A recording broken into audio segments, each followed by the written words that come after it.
All right, good morning. Good morning.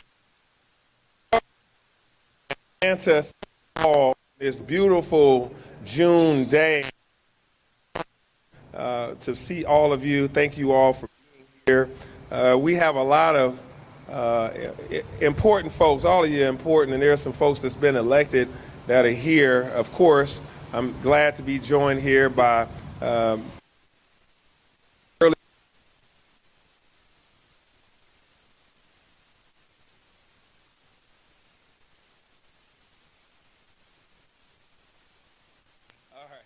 And then, of course, we have Mayor Bottoms, who I'll bring up in a minute, but we welcome Mayor Keisha Lance Bottoms back here at Atlanta City.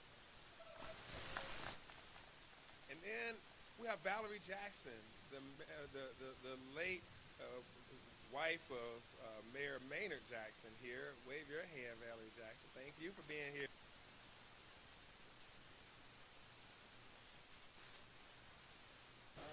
I'm seeing a few. I see Shook and I see Bond, but I know there's so many, many more. Oh, there they are. They're standing up. All right, there we go. Westmoreland, Winston, Dozier, Hillis, and I'm sure there's probably others. All of the city council members that have made this possible, I thank you all for being here. I see Council President Shipman as well, and Shook.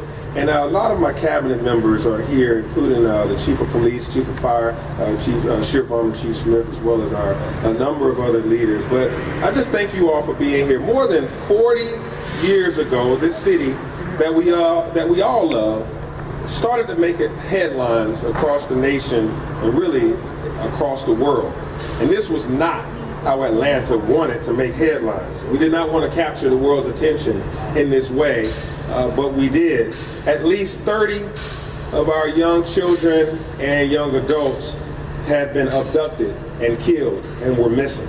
The horrific events were given a name, which was the Atlanta child murders. Those of you who were here during that time know just how on edge this entire city was in that time, during that period. Mayor Maynard Jackson, he wanted to find a way to keep kids safe during this period. He was the first African-American mayor, and this began to happen, and he wanted to find a way to not only resolve this and bring the people to justice, but he wanted to make sure that kids in Atlanta were safe. So he created what became known and called Camp Best Friends, offering a safe haven for the city of Atlanta's children. And Mayor Bottoms and I know, and so does Chief Smith and those of us that were around during that time, just how important Camp Best Friends was, as well as how tough that time was during the Atlanta child murders. I was here, I was about 4, 5, 6 years old, and we were in the midst of it on the west side of Atlanta, and also the east side of Atlanta as well. And so that was a time of growing up that really fortified us and brought us all together. You had to be in when the street lights were on. You would see vans go in your neighborhood, and you would not you would clear the streets to make sure that you would not be a victim. Everybody was on edge at that time. And so I attended Camp Best Friends, and even my daughter now, who is now 18, she has attended Camp Best Friends. So an initiative that was born out of tragedy became one of the largest city-operated summer programs in the country, and it's still going strong today. So I thank you, Atlanta Parks and Recreation. I see you, Commissioner Cutler, and all of your team for that leadership. Now you fast forward more than 40 years later. My predecessor and my friend, Mayor Keisha Lance Bottoms, recognized that we needed a way that could help us to continue healing in this city. Art has the great ability to do that. And so art has a way to help heal a community from trauma that it has faced. And so Mayor Bottoms recognized that art could help provide a way for us, for this current and future generation, to honor those that have passed away in this tragedy. And so now I would like to bring Mayor Bottoms up to offer her reflections on the significance of this day and this art. Mayor Bottoms.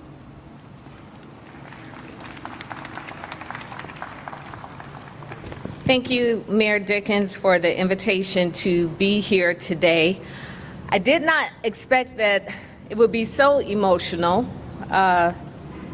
So I should have written something down, and I didn't.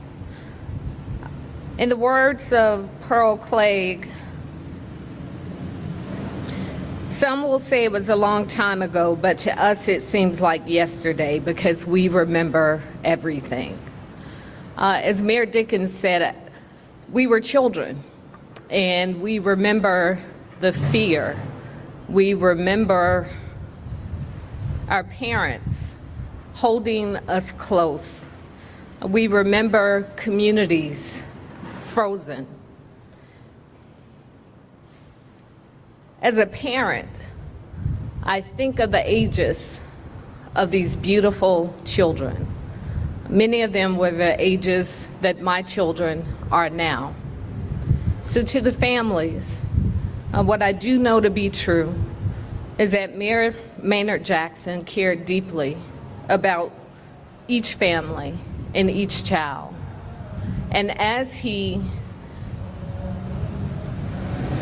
along with so many in the Atlanta Police Department and the FBI and so many others, worked diligently to find the person responsible for taking these young lives, we too remember that they were your children. They weren't just names. They were human beings that you loved dearly.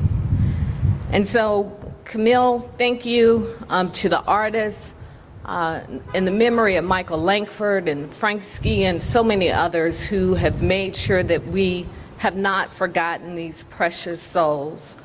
I am so honored to have played a part in making sure that this memorial will be here for an eternity, so that every single person who passes the grounds of Atlanta City Hall remembers that those children mattered to us then, they matter to us now, and they will matter to us for generations not yet born.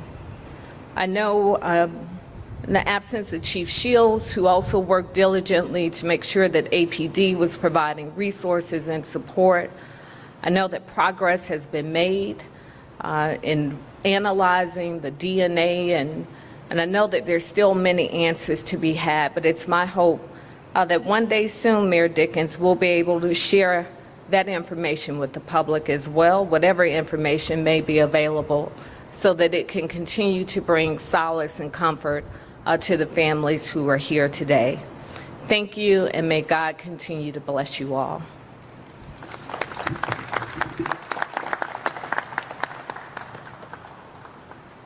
Good morning. I'm Camille Russell Love. I'm the Executive Director of the Mayor's Office of Cultural Affairs, and I want to thank all of you for being here today as we dedicate the Atlanta Children's Eternal Flame Memorial. As Mayor Bottoms said, in 2019, she issued an administrative order to establish the Mayor's Advisory Committee, Atlanta Children's Memorial Task Force, to determine a lasting and appropriate tribute for the victims and their families, and to serve as a testament that those lives mattered. The legacy of Atlanta's missing children impacted this city in a way that cannot be forgotten. And under former Mayor Bottoms and current Mayor Dickens' leadership, the Atlanta Children's Memorial Task Force worked together with the city to conceptualize a lasting tribute to honor the lives lost to that tragic period in our history. We also have, as a part of today's ceremony, the literary work of Tayari Jones, who wrote Leaving Atlanta, as a testament to her own experience as a young person in Atlanta during that time. I'd like to especially thank her for her contribution. And at this time, I'd also like to thank the task force for their tireless efforts to bring this memorial to fruition. So if any of the task force members are here, if you would wave your hands or stand up, thank you.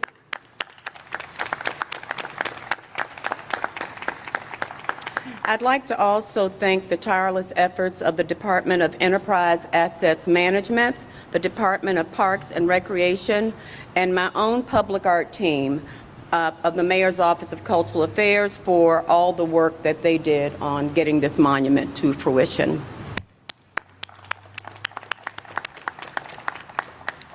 For far too long, The families of the victims, some of who join us here today, and many Atlanta residents have not had a tangible way to pay homage to those lost. Thanks to the dedication of all those involved, that changes today. When the time came to conceptualize this artwork that honors the lives of these young people and the efforts of their families, international sculptor and designer Gordon Huter and partners envisioned artwork that could create a space for reflection and healing. Gordon Huter's work has been exhibited in museums and galleries across the country and recognized throughout the world. Much of his work is inspired by utilizing man-made materials against nature's backdrop to illustrate the presence and impact of our lives and our actions within the world that holds us. His artwork that we are dedicating today pays homage to the young lives lost, the continued dedication of their loved ones, the great loss suffered by the city of Atlanta, and the efforts of those who aided in search and recovery. So if there are any members of the search teams, recovery teams, the Atlanta Police, the FBI, the GBI, who aided in these efforts, we'd also like to acknowledge their service today. So if any of you all are here, thank you.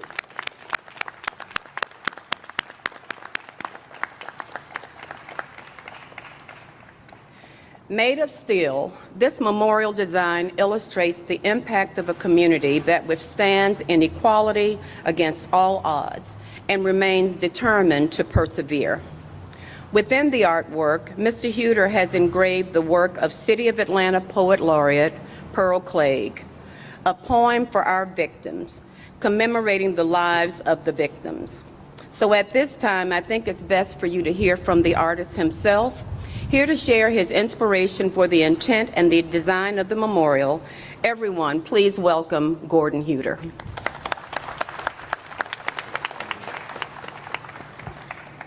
Good morning, everybody. So much has already been said, so maybe I'll keep it kind of short. My name is Gordon Huter. I'm from Napa, California, and it is truly humbling and an honor to be in a position to create this for you. The art is not about me, the art is about this community. My thinking was to create a place that would memorialize, celebrate, and eternally love these souls that were taken too soon. The shape of the sculpture is such that it's an embrace. It's there to hold you, it's there to hug you, it's there to cherish you and keep these, the memories of these young lives fresh. It's also there to educate. You'd be surprised to hear how many people don't already starting to kind of becoming a faded memory, or the younger generation that don't know anything about it. But they will come here and they will be inspired and they will learn. And we always hope that looking forward that we could learn from the past. At the end of the day, this installation is about love. It's about love for these young souls. It's about love for one another. It's love for a community. And this is my gesture of love to you. Thank you.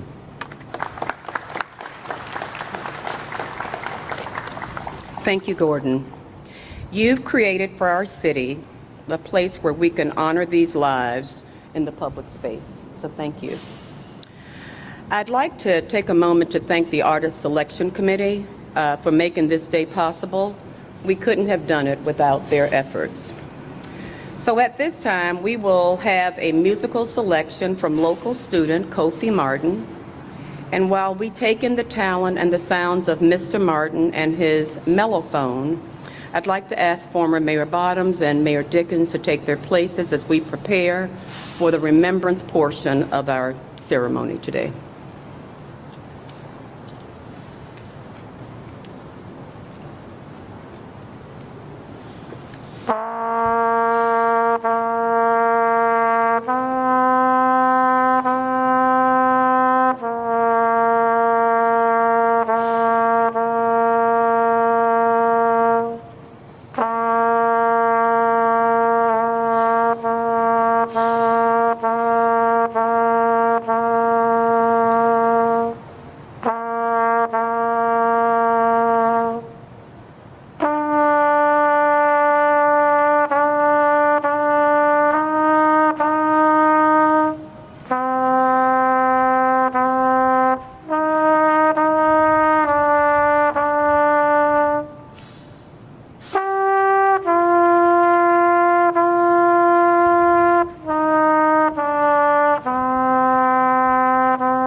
Edward Hope Smith, Alfred Evans, Milton Harvey, Yusuf Bell, Angel Lanier, Jeffrey Mathis, Eric Middlebrooks, Christopher Richardson, Latanya Wilson, Aaron White, Anthony Carter, Earl Terrell,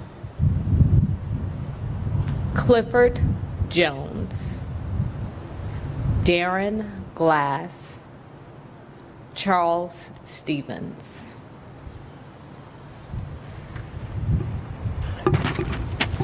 Aaron Jackson, Patrick Rogers, Luby Jeter, Terry Pugh, Patrick Baltazar, Curtis Walker, Joseph Bell, Timothy Hill, Eddie Duncan, Larry Rogers, Michael McIntosh, Jimmy Ray Payne, John Porter, William Barrett, and Nathaniel Cater. Let's take a moment of silence to honor these victims.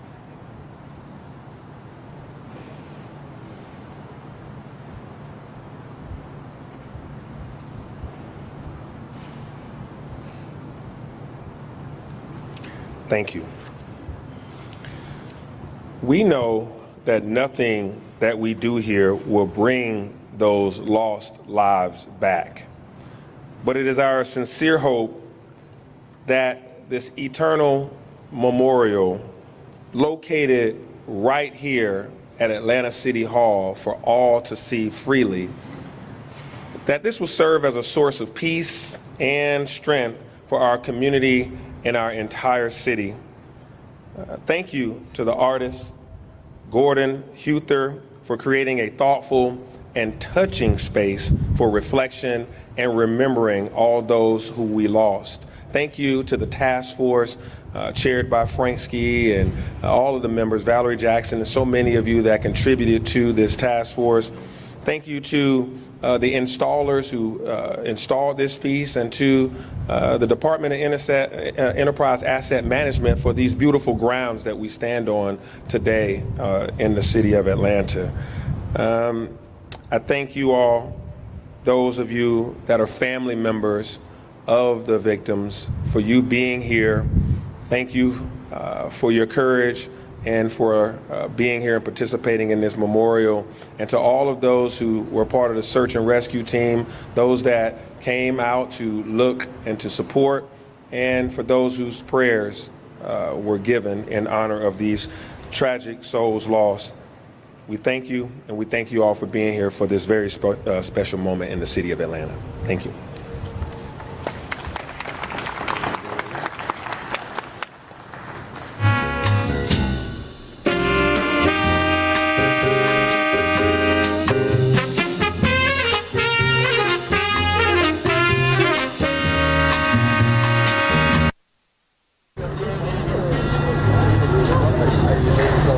So if we could have any members of the task force and any members of the family to join us at the memorial, please. I'm going to take off the chair. Any family members that are here, you would please.